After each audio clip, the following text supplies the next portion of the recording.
మన మధ్యలోనున్న సరోజమ్మ గారు వచ్చి ప్రార్థనా గీతంతో ప్రారంభిస్తారు.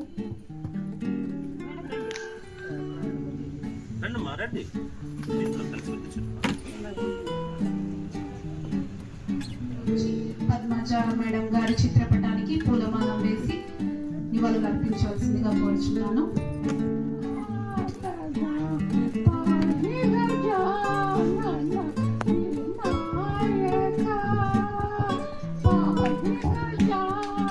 సీనియర్ సిటిజన్ సెక్రటరీ గారు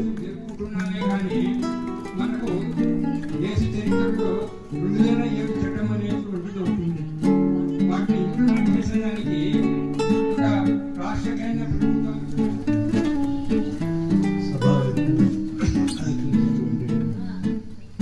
సీనియర్ సిటిజన్స్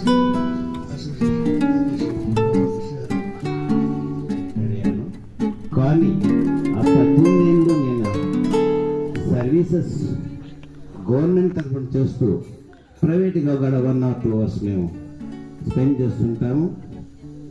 ట్రీట్మెంట్ పాటు వారు చెప్పుకునే సమస్యలు చూస్తే చాలా దయనీయంగా ఉన్నాయి ఈ రోజుల్లో. ఎలా అంటారేమో, ట్రీట్మెంట్ ఏదో చెప్తారో మేమేదో రాసుకుంటున్నాము, కానీ వాళ్ళు ఇద్దరే వయసైన దంపతులు ఒకరికొకరు పట్టుకొని వచ్చి లేని స్టేజ్లో వచ్చి ట్రీట్మెంట్కి వస్తుంటే ఏమమ్మా మీకు ఒక విలువ వేస్తున్నారు వాళ్ళ కిట్టనికి. ద్వేషం, ఆవేశాలు, దౌర్జన్యాలు, చివరికి యుద్ధాలు.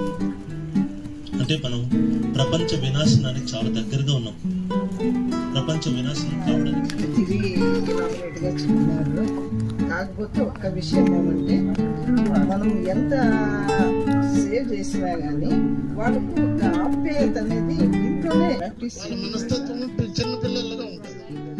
ఇప్పుడు నేను చిన్నప్పటి నుంచి పెరిగినాను, మంచి వాల్యూతో డిపార్ట్మెంట్లో ఉన్నా కూడా ఎలాంటి అలవాట్లు లేదు.